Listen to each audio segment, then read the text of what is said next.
It's an easy call for me. My father flew B-52s and did a career in the Air Force, retired after 23 years. My brother's active duty Air Force is all I've ever wanted to do was fly airplanes, period. For me, it was because I didn't have the funds to go to school. So I did the next best thing and decided to join the military. I joined because my JROTC instructor was the one that said, hey, I think you should think about going to the academy. I was like, what is the academy? You know?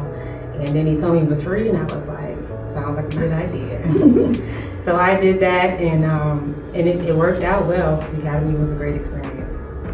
I share the same story as Colonel Joseph. I came in the Air Force as a young airman, and I did that after going to college 1 year and realizing that I could not afford my college tuition payment. And so the next best thing for me was to serve our country and be able to accomplish my goal, which was ultimately to get my engineering degree.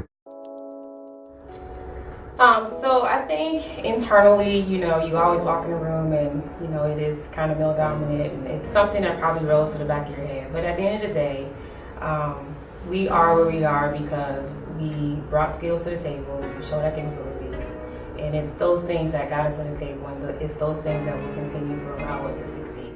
It's important for individuals to realize, especially minority officers, to realize that yes, when you come into the Air Force, you will be the unicorn. So therefore, you should be the subject matter expert if you expect to compete and rise to the top. Okay? So without even thinking and without even knowing that, it was abnormal for me to always be the only person of color in the room, and the only person, or the only female in the room, and the only person of color and female in the room. Being the first is a challenge. There are not many black aviators on space. On the B-1 side, I think there's 4 of us. So there was a significant amount of pressure because if I'm absent to a meeting, people know. Because I'm the only guy in the room that looks like me. And if I get identified a little bit because of that. I've been fortunate enough to not have any overt racial issues happen to me, so that's good. The Air Force is getting it right. But at the same time, it can be just a little bit of a stigma there associated with being a commander and being a woman. I haven't experienced a whole lot of overt stuff in my career. As far as being a leader and having pressures applied to me, I've never seen that from my superiors or from peers.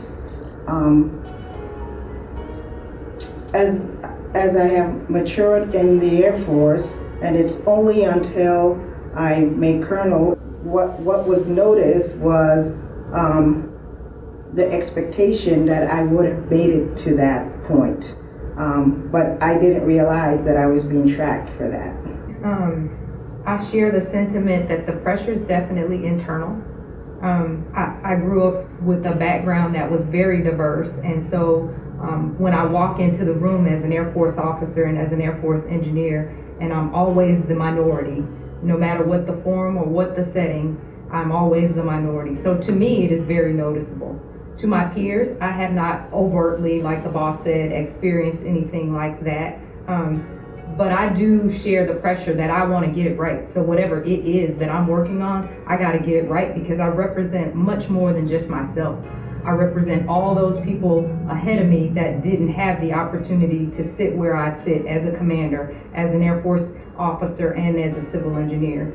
And so they went through struggles that basically made them eliminated, period, dot, based off of their gender, based off the color of their skin or their ethnicity. And so because I have the opportunity to be where I am, I feel that internal pressure that says, I better get it right. And those smart airmen, they have to come up with very innovative ways on how to solve some very complex issues.